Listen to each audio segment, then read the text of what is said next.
le vamos a dar la más cordial bienvenida a nuestras amigas y a nuestros amigos de la comunidad del Instituto Scadia a este webinar semanal que tenemos a bien ofrecerles a ustedes con el tema de qué hacer ante los excesos de abuso de autoridad. Quisiera, inicialmente agradecerte, maestro Pepe Guerra Caparrós, por estar aquí con nosotros.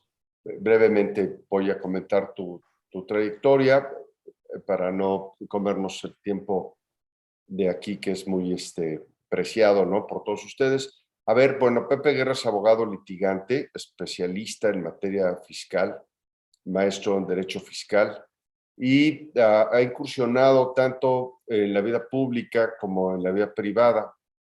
El maestro Pepe, el maestro José Guerra y Scadia nos conocemos ya hace algunos años, cuando Pepe era funcionario público encargado de la delegación de Prodecon aquí en Aguascalientes. Como ustedes saben, la Prodecon es la instancia que se encarga de proteger los derechos de los contribuyentes. Es pues si me permites, Pepe, una Conducef, una Procuraduría de Defensa del Consumidor, pero en materia fiscal y administrativa.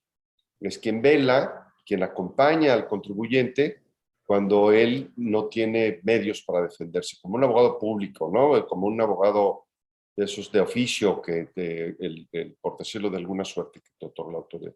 Entonces, pues desde ahí me parece que ha desarrollado una visión bien atractiva para poder entender las diferencias que se presentan en el quehacer de los negocios en materia particularmente fiscal, que es la que nos ocupa el día de hoy.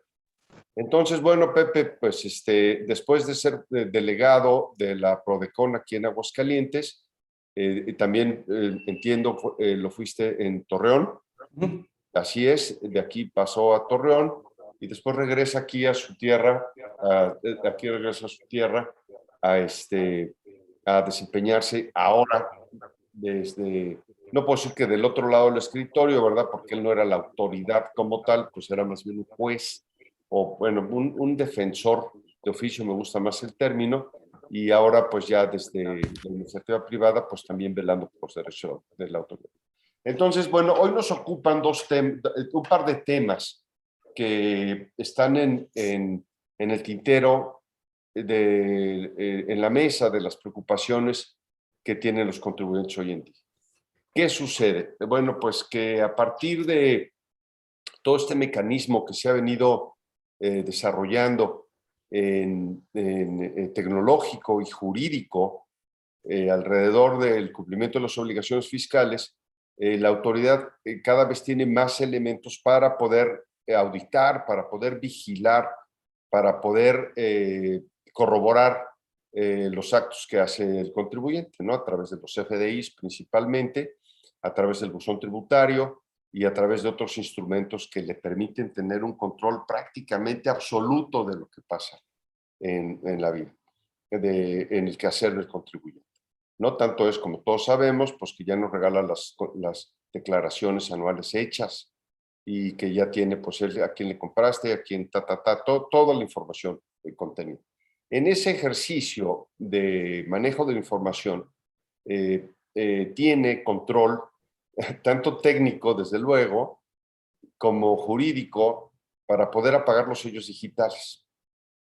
Entonces, ante ciertas circunstancias, que ahora las va a mencionar el maestro, el contribuyente está expuesto a que le apaguen el sello.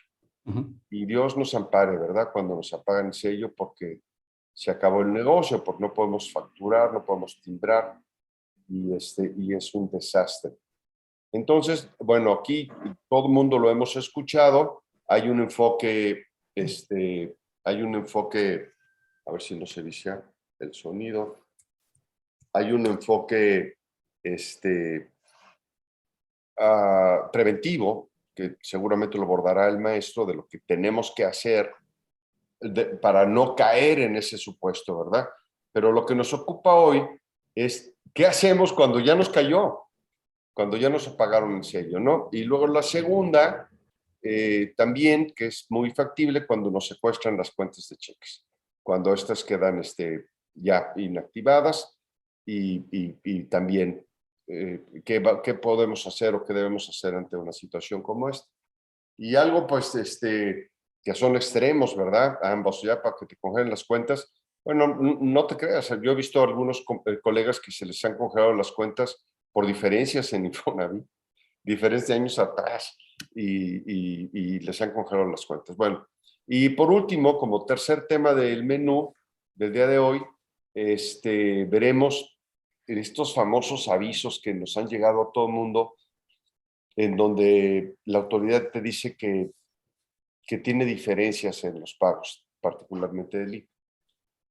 Te dice, oye, pues fíjate que según mis cuentas, aquí me debes y normalmente te dice las diferencias a su favor y no las que tú tienes.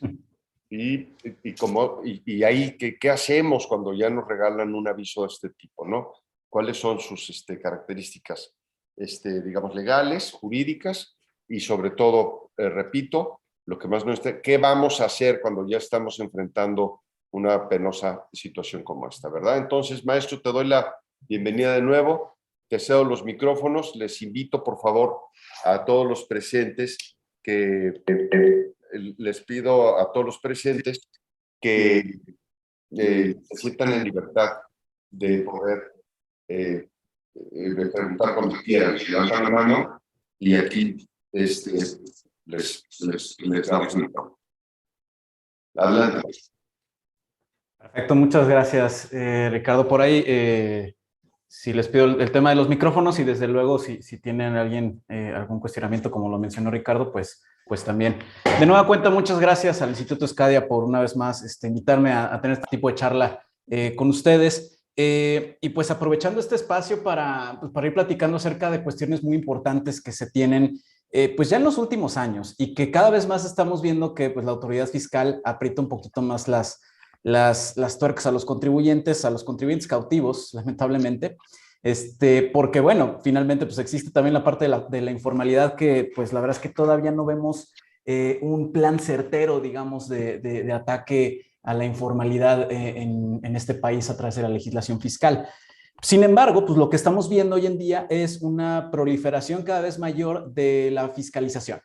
El tema de fiscalización en nuestro país, el tema de fiscalización específicamente hablando del Servicio de Administración Tributaria, pues es cada vez tiene más herramientas el SAT, ¿no? Cada vez con las herramientas tecnológicas, pues bueno, como decía Ricardo, este cruce de información en cuanto a los FDIs, en cuanto a las DIOTs, que presentan los contribuyentes, en cuanto a diversas declaraciones informativas que de repente pueden presentar los contribuyentes. No se diga el aspecto del envío de la contabilidad electrónica, el tema de los esquemas reportables. Entonces, por lo que vemos, también inclusive con esta interacción que puede llegar a tener IMSS y SAT, derivado de convenios también ahí, pues de colaboración para intercambiar información entre ambas instituciones recaudadoras, ambas, pues lo que vemos es que cada vez prolifera más la fiscalización del SAT, ¿no? Desde ahí empieza. Uno pudiera considerar, ¿no? Pues es que empieza la fiscalización del SAT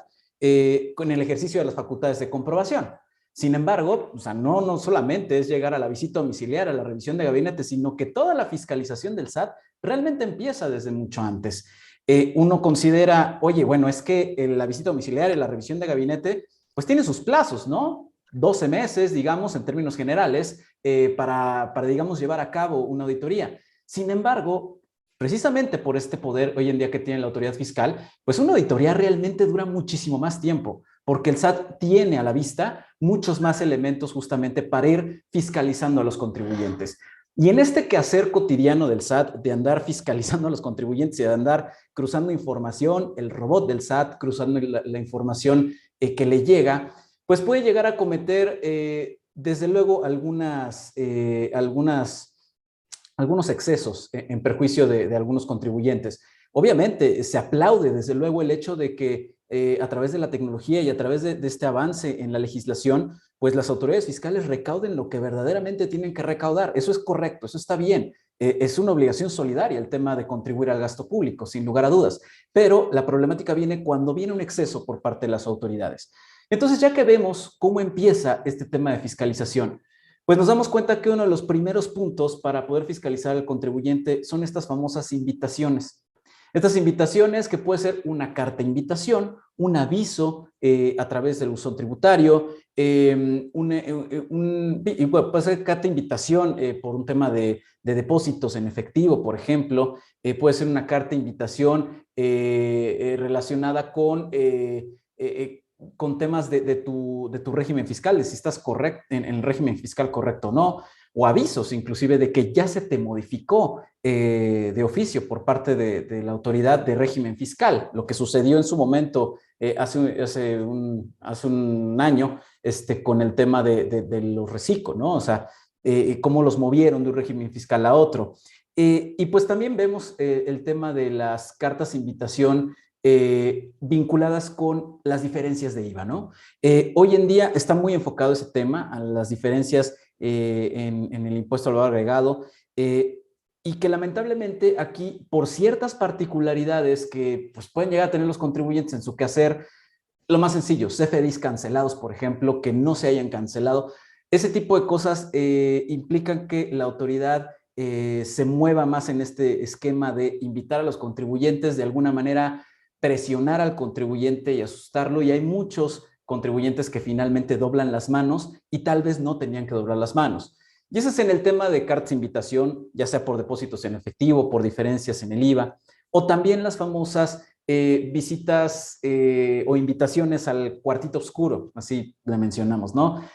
Hoy en día ya vuelven a ser presenciales. Los años anteriores, a partir del tema de la pandemia, pues recordemos que fueron muchas de estas invitaciones virtuales en donde, pues bueno, hay una cita, digamos, una junta con la autoridad, la cual te muestra de alguna manera que ha observado ya sea algunas caídas recaudatorias o alguna discrepancia en lo que estás declarando y los FDIs emitidos o ciertas diferencias que ha encontrado la autoridad. Y ante ello, sin estar debidamente normado, pues te otorga un plazo de 10 días para que te corrijas o para que te manifiestes o pretendas aclarar.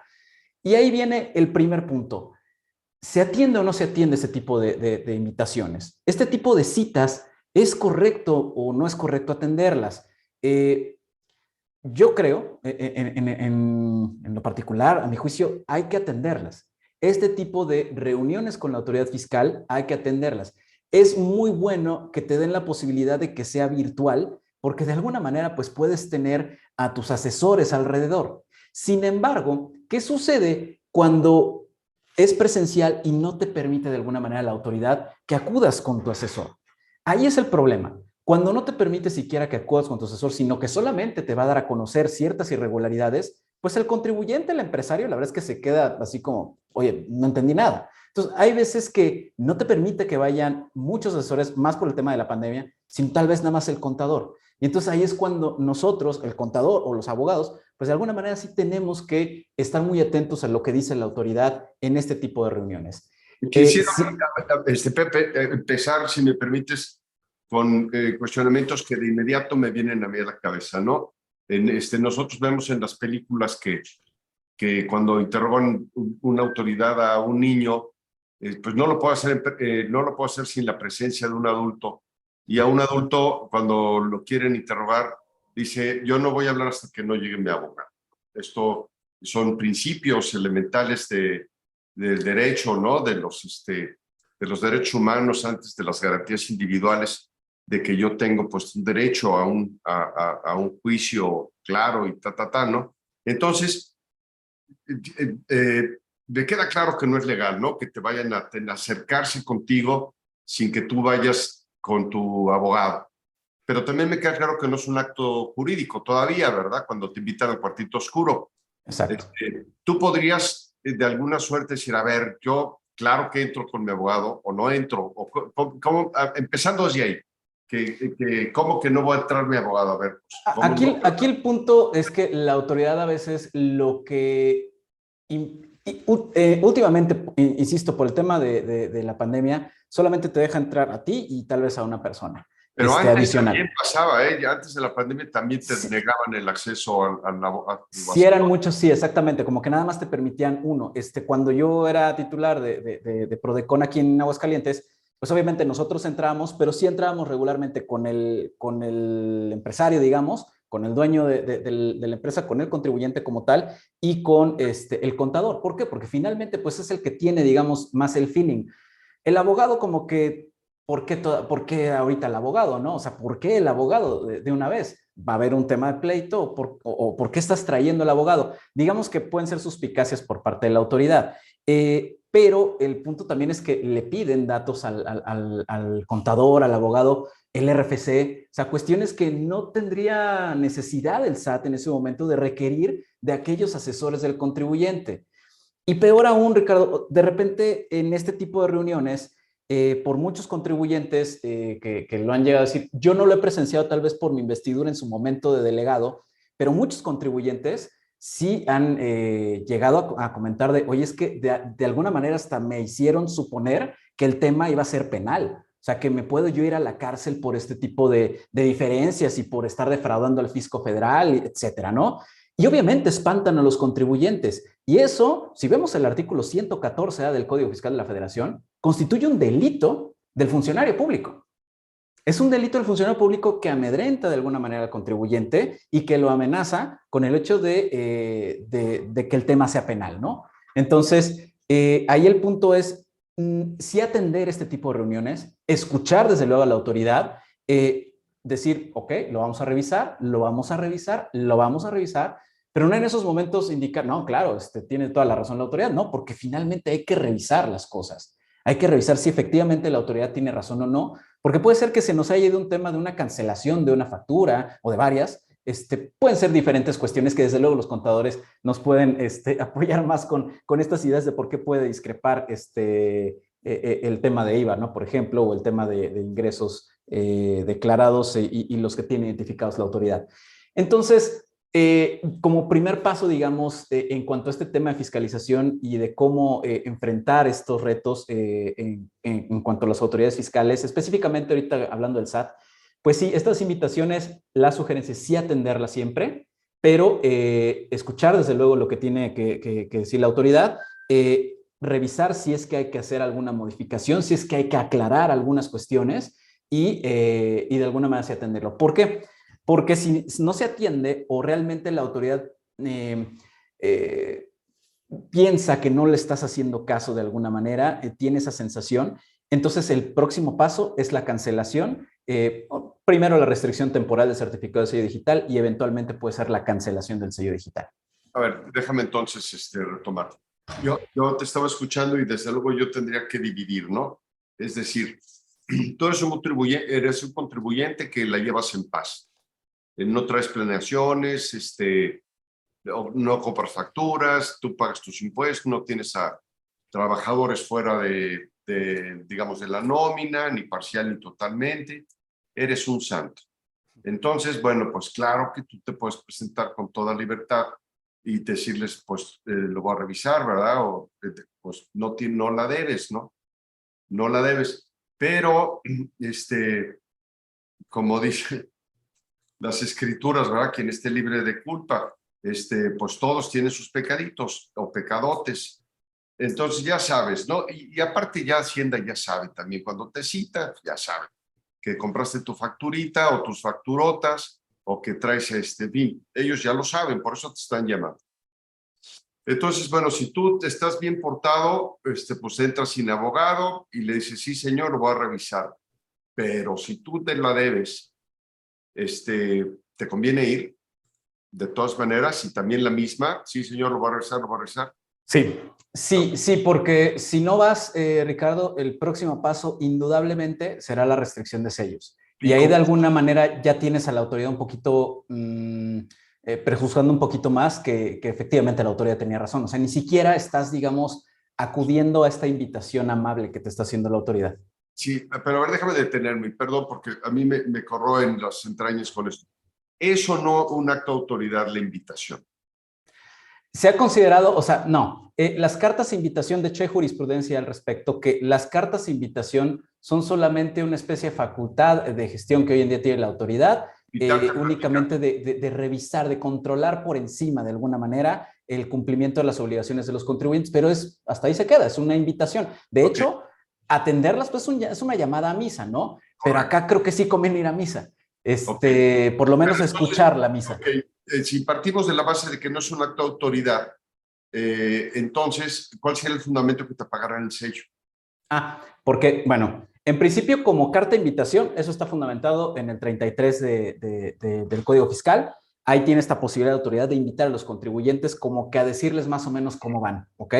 Y el siguiente paso, digamos, es que si la autoridad ya observa y está segura la autoridad de que hay una conducta inadecuada por parte del contribuyente, que pueden ser varias, hay muchas fracciones en el artículo 17H bis del Código Fiscal de la Federación, entre ellas diferencias justamente en lo declarado y lo pagado, que no hayas declarado las 3 últimas declaraciones, digamos que cuentes con algún EFOS dentro de tus proveedores, que estés como no localizado, distintas cuestiones. Las diferencias principalmente puede ser alguna que llegara a dar motivo a este tema de la restricción temporal del sello.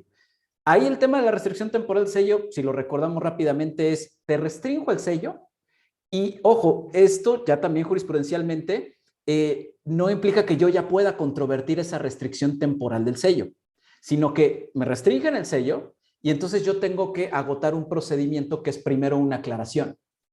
Una vez que ya aclaré, de alguna manera, la autoridad, al otro día de que yo presento mi aclaración, independientemente de si le gusta o no la autoridad cómo aclaré, al otro día de que presento mi aclaración, la autoridad debiera permitirme el uso del sello. Eso no lo hace la autoridad, regularmente no lo hace.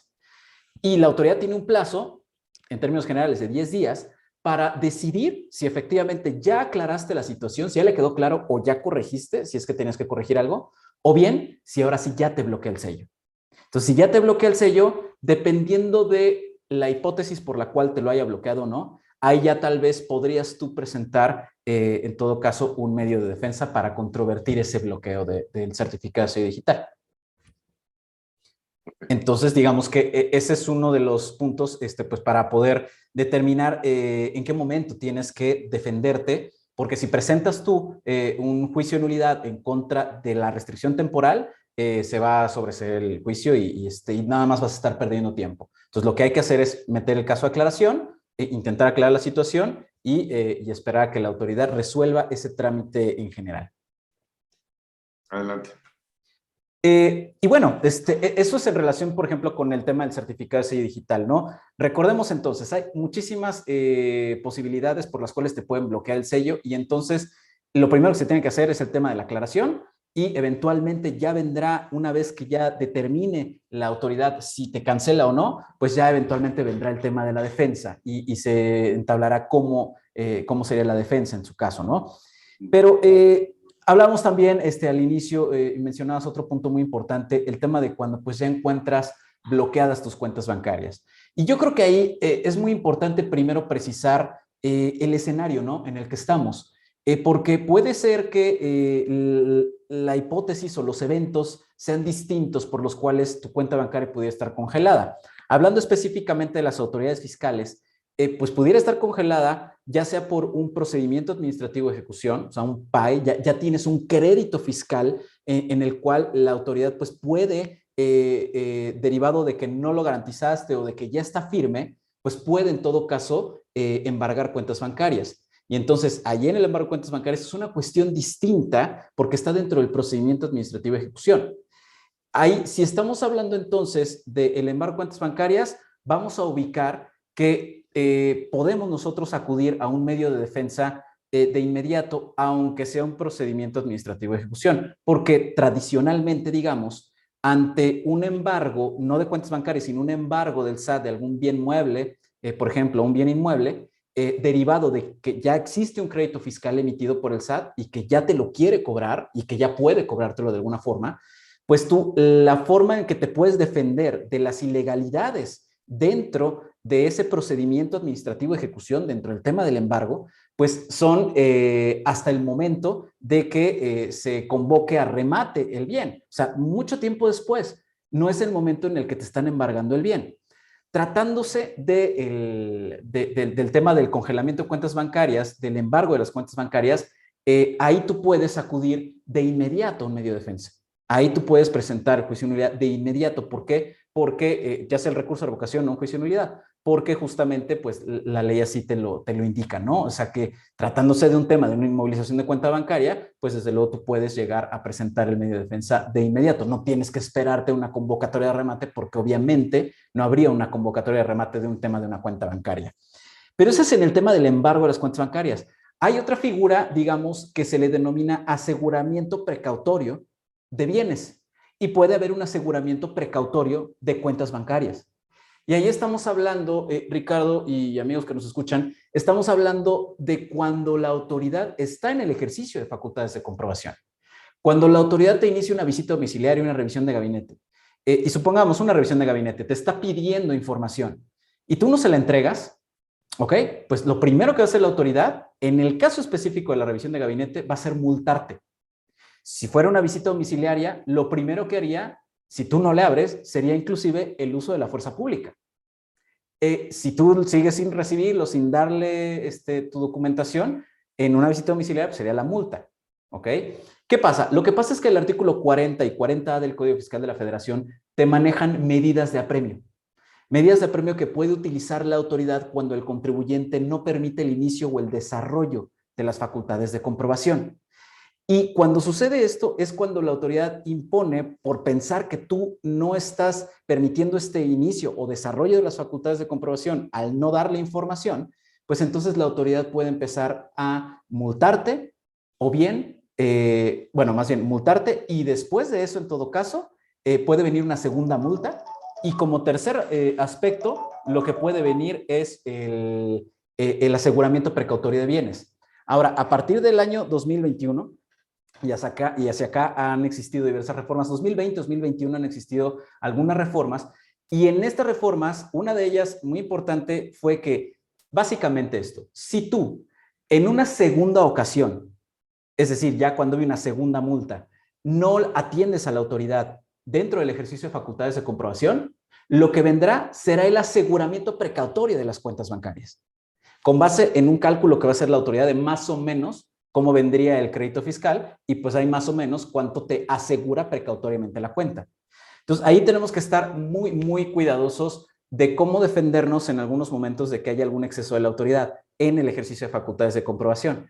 Porque cuando tú no le das completa la información a la autoridad o tal cual la quiere la autoridad, los papeles de trabajo, tal cual los dice la autoridad, entonces la autoridad dice, ah, pues entonces estás impidiendo el desarrollo de las facultades de comprobación. Y entonces viene una multa.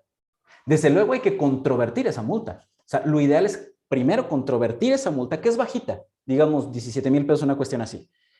Controvertirla y de idealmente ganarla. ¿Por qué? Porque el segundo paso será que si otra vez la autoridad dice, ah, no me estás dando información de nuevo, no me la das como yo quiero, entonces vendrá una segunda multa. Y paralelamente a la segunda multa es el aseguramiento precautorio de cuentas. Y además es la restricción del certificado de sello digital. 3 sanciones ahí, de alguna manera, por una simple, bueno, no una sola conducta, digamos, ¿no? ¿Y qué sucede ahí entonces? ¿Qué tenemos que hacer en ese caso? Este caso del aseguramiento precautorio, la verdad me gusta mucho, Ricardo, para detallar el alcance de los medios de defensa que tiene el contribuyente. ¿Por qué? Porque ya tenemos una multa, ¿ok? Ya tenemos otra multa, ¿ok? Ya tenemos un aseguramiento precautorio de cuentas. Ya tenemos una cancelación del certificado de sello digital. Entonces tenemos diversos actos que hay que identificar cómo nos vamos a pelear de alguna manera en contra de esos actos. Porque, insisto, muchos pueden derivar de excesos de la autoridad. La multa, sin lugar a dudas, pues podríamos optar por un recurso de revocación o un juicio de nulidad. Ahí tendríamos que ver cuáles son las ventajas del recurso de revocación, que si gustas las menciono en unos momentos, pero tendríamos que optar. Ok, eso es por el lado de las multas. Hay que controvertir sin lugar a duda la multa. Y después, el tema del aseguramiento precautorio Hoy en día hay jurisprudencia, hay cierta, digamos, razón por la cual no podemos nosotros acudir al juicio de nulidad en contra de un aseguramiento precautorio de cuentas bancarias. Entonces, ¿qué tendríamos que hacer? ¿Nos quedamos sin medio de defensa? No. Para aquellos actos de autoridad que no permitan o que la ley no contemple un mecanismo de defensa ordinario, como lo es un recurso de revocación o un juicio de nulidad, está el amparo indirecto. El amparo indirecto. Entonces, ya tenemos ahí dos actos que se pueden ir, si quieres una multa, se puede ir a recurso. La otra se podría ir a juicio de nulidad. Y el aseguramiento precautorio por sí el mismo acto, a amparo indirecto. Y entonces, ¿qué más tenemos? La cancelación del certificado digital.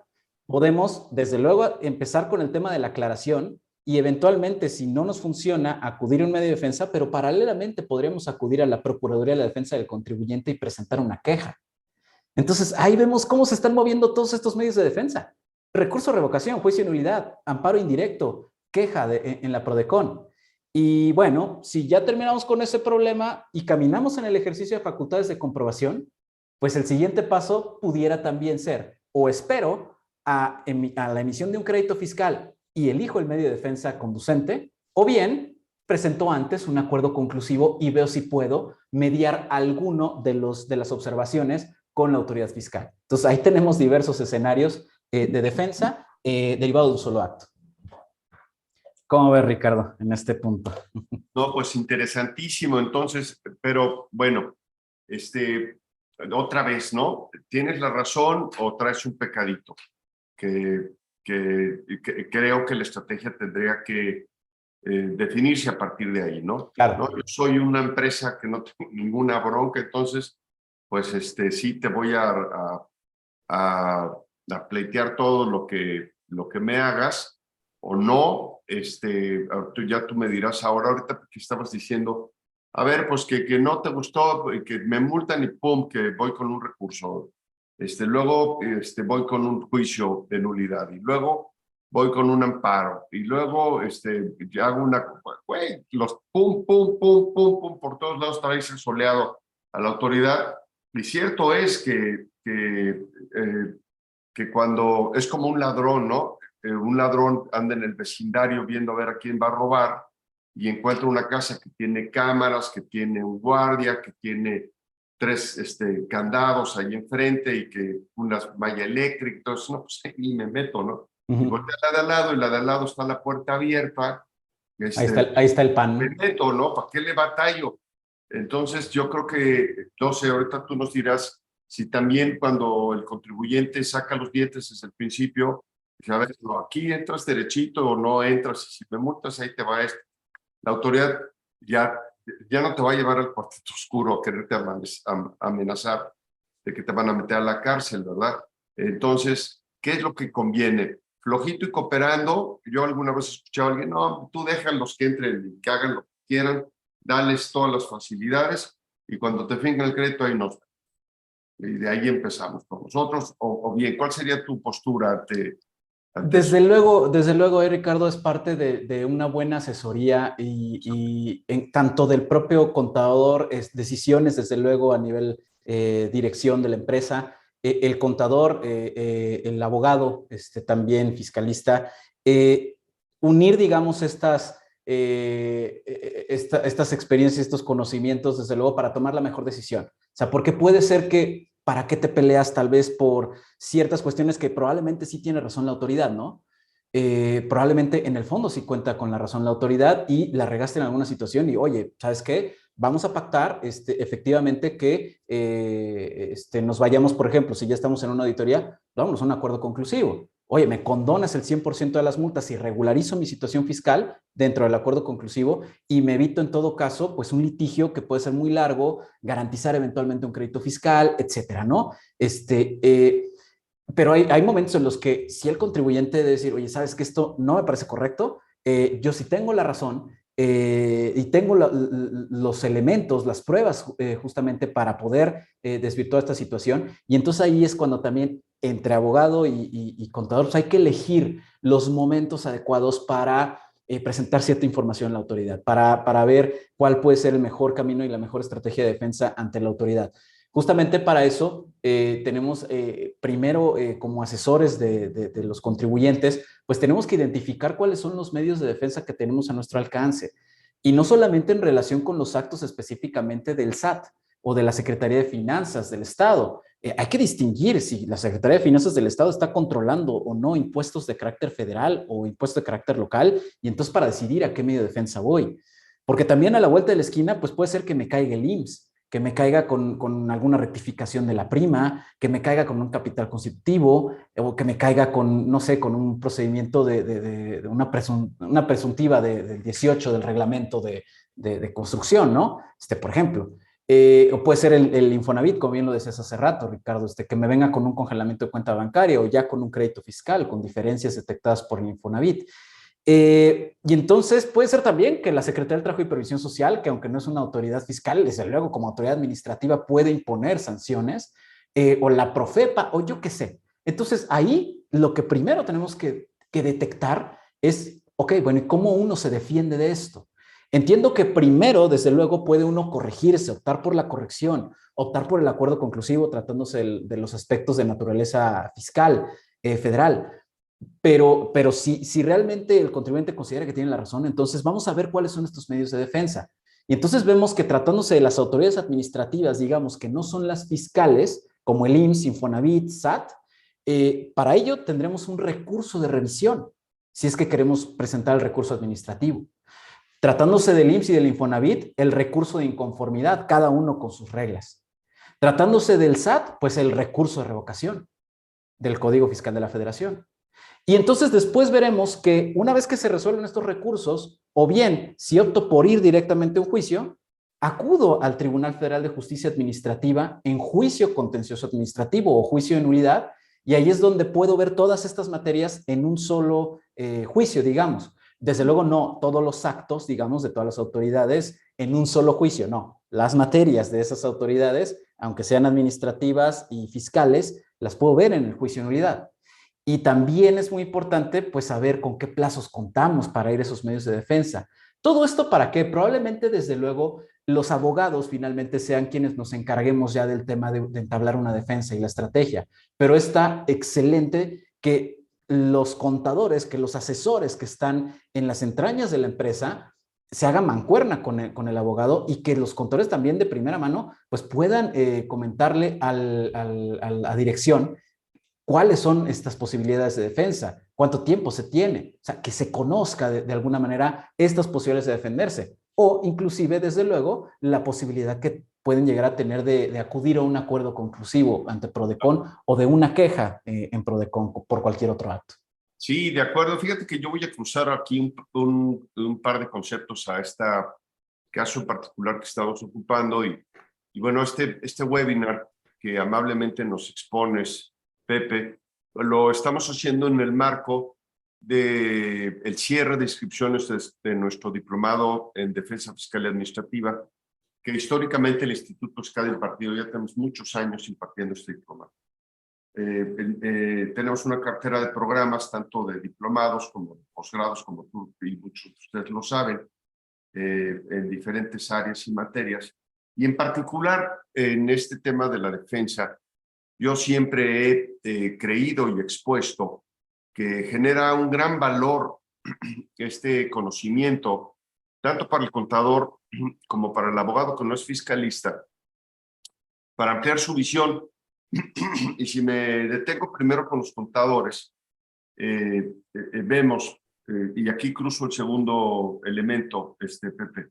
En su momento hemos impartido un programa de compliance muy completo. A principios del año pasado hicimos un programa muy padre de compliance, y cuando lo estábamos diseñando, veíamos a la institucionalización, a la instalación de un general de cumplimiento en las empresas, y valorábamos el universo de obligaciones a las que está sujeta la organización. Pepe, es impresionante todas las obligaciones que se tienen que cumplir.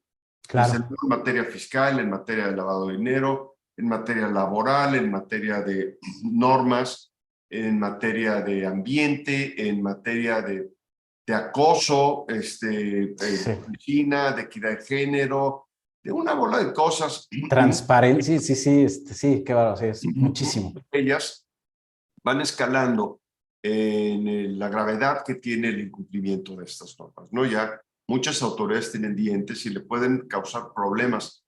Amén de que para poder transitar negocios con empresas multinacionales o en otros países, tú tienes que tener cubiertos muchos detalles. Entonces, entendemos que esto es un área de oportunidad para el contador. La tercera línea tiene que ver que siempre hemos escuchado a un perfil de contador, a un perfil de despacho, a un perfil de contador de empresa, en donde nos quejamos de la situación de que no es valorado nuestro trabajo, ¿no? De clientes que pagan 200 pesos al mes y que no pagan o que pagan 500 y que el trabajo del contador de cierto perfil no es valorado. Entonces, ya haciendo una intersección en todos estos conceptos, vemos que cuando el contador amplía su visión a través del conocimiento para tener herramientas que le generen valor a su patrón o a sus clientes, en esa manera pues escalamos a otro nivel, ¿no? La defensa ante actos administrativos, fiscales, es una gran oportunidad de negocio para el contador, para el abogado y para la empresa, en donde el contador tenga la visión de poder identificar las oportunidades del negocio. Es decir, esto no es así y lo vamos a defender. Entonces le puedes salvar un dineral al patrón o al cliente y incursionar en un mundo que es muy atractivo. Y me parece, además de atractivo hoy en día, prácticamente indispensable. Por eso yo aprovecho esta plataforma que brinda este webinar para invitarles a que se sumen al diplomado. En verdad es indispensable que ustedes sepan cómo se debe de actuar ante una diferencia. ¿Qué debemos hacer? No siempre son los puños, no siempre es dejarse, depende de quién te está ofendiendo, del importe, de tu perfil de empresa, en fin, de muchas cosas. Como dicen los doctores, ¿verdad? No todo caso es igual, cada organismo es diferente y reacciona a medicamentos de manera diferente. Entonces, tener esta expertise, amigos y amigas contadores y contadores que nos acompañan, generan un tremendo valor en su cúmulo de habilidades y de herramientas para prestar sus servicios. Eso es lo que a mí me parece. Sí, inclusive Ricardo, también la sinergia entre el contador y el abogado, justamente para poder entablar la mejor estrategia de entre compliance, porque puede ser compliance, o defensa en su momento, ¿no? En beneficio del contribuyente. Y pues también para que finalmente los contadores tengan esta posibilidad de conocer esta parte de la defensa y que de alguna manera, pues el abogado no se los baile de alguna forma en cuanto a, no, mira, aquí nos vamos a amparar y nos vamos a amparar 2 veces y esto es amparo, porque hoy en día topa todo es amparo. No, pues Oye, espérate. y échame el anticipo, ¿no? Sí, claro. Sí, y sí, no, es amparo y no, uy, no, esto, me acuerdo compulsivo para nada, esto yo te lo gano. No, o sea, creo que exactamente todo ese tipo de cuestiones de plazos, de la vía indicada para acudir al medio de defensa, de por qué es favorable en muchas ocasiones acudir primero a algún recurso de revocación, eventualmente por qué se tiene que garantizar en un juicio de nulidad, se puede obtener o no una suspensión en el tema de la garantía, presentar un amparo. ¿En qué caso se presenta un amparo? Porque te digo que hoy todo el mundo es, no, y yo te voy a amparar. No, espérate, ni siquiera puede ser procedente tal vez en el caso específico, ¿no? Entonces, justamente para esta obtención de conocimientos que son importantísimos en beneficio del propio contribuyente, digo, por ejemplo, hoy en día, que seguramente ya va a venir el tema del beneficiario controlador y de la identificación de los beneficiarios controladores de las empresas, pues estamos enfrentándonos potencialmente a multas de entre 500,000 y 1,5 millones de pesos por cada beneficiario controlador que no se identifique o que se identifique de manera incorrecta. Y si vemos que la autoridad fiscal tiene un poquito de ganas de andar recaudando, pues entonces ahí viene el lobo, ¿no? Y entonces hay que saber cómo actuar ante ese tipo de circunstancias. Por eso es justamente, pues también desde luego comparto la invitación de Ricardo a conocer bien estos aspectos de la defensa de los contribuyentes. Defensa que puede ser una vez que ya tienes el golpe por parte de la autoridad o previo al golpe de la autoridad. Saber qué hacer antes de que la autoridad pues ya te dé un golpe de alguna manera, ¿no? Claro, las dos cosas, ¿no? Antes y después. Y Exacto. me preguntan siempre el contador, oye, ¿y con este diplomado ya voy a poder defender? No. Desde luego que no, nunca el contador va a poder meterse. Mira, Estudie sí, para abogado, ¿no? por Digo, ejemplo, sí podrían presentar el recurso de revocación. recurso, claro. Un Los recursos administrativos sí pueden ser llevados a cabo por los contadores. Sí, pero Yo un siempre he amparo sido de la idea directo, de, sí, no, el amparo o el juicio de nulidad, no, por ahí sí ya se necesita la cédula profesional. Pero el punto o sea, vaya, sí entiendo yo que zapatero a tus zapatos, mejor. Aquí el tema es por qué el contador puede inclusive llegar a presentar recursos, ok, sí, está bien. Hay muchos contadores que tienen una capacidad, pero ya por la experiencia que tienen, sin lugar a dudas parecen abogados, ¿eh? Sin lugar a dudas. Y me ha tocado conocer muchísimos de ellos que yo diría, puede presentar un recurso, pero sin problema alguno. El punto aquí es mejor que se haga la sinergia, pero que el contador sepa perfectamente por dónde moverse y qué decirle a dirección o a sus contribuyentes o a sus clientes, pues. Sí, sí, bueno, pues entonces yo ya de cara a que cerramos el evento y darte las gracias, le pido a nuestro auditorio que levánteme la mano, ¿no? Para que te externe sus preguntas en particular, que seguramente alguien tendrá algún caso que quiera comentar, para aprovecharte que estás aquí, Pepe, y con nosotros. Este diplomado en Defensa Fiscal y Administrativa, empezamos ya la próxima semana, el 23 de marzo, es un formato híbrido, que está jalando padrísimo, Pepe. Lo hacemos en vivo, aquí ya en Scadia, que ya tenemos meses de que estamos dando las clases presenciales. Ahora mismo, Martín, te doy el micrófono. Pero también lo estamos transmitiendo vía digital. Y ya hemos adquirido equipo muy adecuado, ya sabes, cámaras que te van siguiendo, micrófonos que se escuchan muy bien. Entonces tú lo puedes tomar en la comodidad de tu casa, de tu oficina, lo puedes tomar venir aquí al aula, o una vez vienes al aula y otra vez lo tomas desde tu oficina, o si estás de viaje, lo que quieras. Inclusive, como ahora los tenemos, se graban. Entonces, si por alguna razón no pudiste estar ni en escena ni en vivo, tienes tu liga. Entonces, hay muchas comodidades para que lo puedas tomar. Y estamos ofreciendo 6 meses sin intereses con tarjeta de crédito. El programa apenas vale 6,000 y pico de pesos, o sea que está muy barato. Y un descuento muy atractivo si lo pagas de contado, que es arriba de casi el 30%, alrededor del 30%. A ver, Martín, entonces ahí te voy a dar el micrófono para que tú puedas hablar. Esperemos.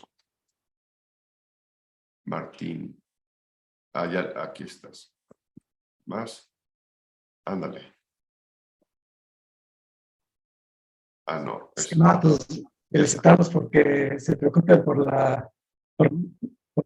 mantenernos actualizados. Adelante, sí. Bueno, mi comentario es, yo tuve el caso de una vigilancia profunda por parte del SAT a uno de mis clientes. Entonces, haga de cuenta que le dicen que traigan diferencia de acuerdo con los FDI que emitió el contribuyente y de acuerdo con los depósitos bancarios y de acuerdo con los, por ejemplo, desde el 2018 hasta el 2022, por decir algo. Claro, entonces, es una auditoría de 5 años, básicamente. ya de cuenta los últimos 5 años y entonces por cada uno de los ejercicios ahí ya determinan las diferencias que traen en IVA de acuerdo con los registros de los FDI que tienen ellos en su sistema. Obviamente, pues nunca nos dieron el acta de terminación de la revisión, o sea, han transcurrido como 4 meses y no nos han dicho que salimos bien o salimos mal. Yo por ahí pagué, bueno, me dijo el contribuyente que no quería broncas con el SAT, entonces pagamos unas pequeñas diferencias que nos determinaron por ahí, pero había unos años que sí, las diferencias eran como de 2 millones de pesos. Yo lo que hice ahí fue que mandé los papeles de trabajo de acuerdo con lo que determinar y más o menos coincidían con las declaraciones. Obviamente, si estamos hablando de un contribuyente que se trae por ahí algunos pecadillos, entonces, obviamente, si le llega la revisión, pues sí van a determinar diferencias. O sea, de eso está consciente él y yo también estoy consciente. Sí, claro, y es muy bueno tu punto, Martín, porque ahí es una toma de decisiones, ¿no? Como de algunos ejercicios probablemente sí vieron algunos errores y justamente se acercaron con la autoridad para poder pretender aclarar la situación. A la autoridad sí le queda de alguna manera una buena espina del contribuyente que sí se acerca y de que sí pretende arreglar las cosas. Y también el contribuyente puede decir, oye, ¿sabes qué? Y de esto, la verdad es que no estoy de acuerdo. O sea, no estoy de acuerdo por A, B, C y D, porque sí tengo los elementos, porque tal vez es una cuestión de interpretación de la ley. Y entonces sí, eventualmente el siguiente paso, que yo creo que si uno atiende la invitación, el siguiente paso no es la cancelación del sello. Yo, por lo general, he visto que se atiende la invitación, se acerca con la autoridad, se le presentan algunas aclaraciones y eso, va jalando y tal vez lo que ya no, o sea, que tal vez en tu caso que dices son montos un poco más grandes, eso ya eventualmente puede ser parte del ejercicio de facultades de comprobación. O sea, eventualmente ya en la visita domiciliaria o en la revisión de gabinete que haga la autoridad, pues ahí ustedes van a tener la oportunidad de determinar en algún momento si optan por un acuerdo conclusivo. Y vamos a ver justamente en el diplomado y en las asignaturas correspondientes qué pasa con el acuerdo conclusivo, o bien si optan mejor ya por un tema de que liquídame y voy a una defensa. Y entonces, justamente para eso es conocer todas estas decisiones que uno puede tomar derivado pues desde los inicios, ¿no? Desde que la autoridad empieza a tocar tu puerta a través de estas invitaciones que hace. Esto, Martín, ¿es allá en San Luis Potosí o es de Hacienda Federal?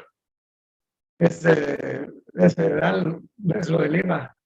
El SAT allá bueno, la desconcentrada de auditoría fiscal del SAT de San Luis Potosí. Sí. Ok. Muy bien, pues pues venga otra vez, no sé, alguien más que quiera hacer alguna pregunta. Vero, te veo ahí con mucho gusto. Higinio, también te saludo con mucho gusto, como siempre, muy leales y muy seguidores del Instituto Scadia. Si no es así, si no hay más preguntas, vamos dando entonces por terminado el programa. De nuevo. Bueno, yo quisiera comentarles que está muy padre esto, aprender como contadores que medios de defensas nos va a ahorrar muchísimo fiscalmente, que los contadores sepamos los medios de defensa y este diplomado que inicia. Yo en lo personal ya he tomado la maestría y pues ha dado frutos grandes y se los recomiendo ampliamente. Gracias, Ricardo. Hombre, Vero, muchas gracias por la flor. Te mandamos mucha luz hasta tu tierra. Que estén muy bien. Gracias de nuevo. Los espero si se animan. Todo el mundo sabe cómo contactarnos, ¿verdad? Por correo, por el teléfono. Y encantados de verles por aquí. Igual, si se animan a venir, y me van a matar las niñas de ventas, pero si se animan a venir los que están aquí exclusivamente en pantalla, ahorita mismo voy a tomar un pantallazo. Los que están aquí en pantalla, los invito al 2x1, que se vengan con su asistente o con su socio al programa, y como te quiero decir, y que le aprovechen, ¿vale? Solamente a los que están aquí en la pantalla, que ya tomé una foto, les ofrezco que por el mismo precio de un boleto se vengan dos de sus compañeros, ya sea físico o en línea o mezclado. ¿Vale? Muy bien. Entonces, pues buenas noches y muchas gracias a todos de nuevo por estar aquí con nosotros. También gracias, Ricardo. Muchas gracias a todos por su presencia André. y un saludo. Estamos en contacto. Hasta luego, Gil, que estés muy bien. Hasta luego. Muy buenas Adiós, noches. Martín. Bye. Yo.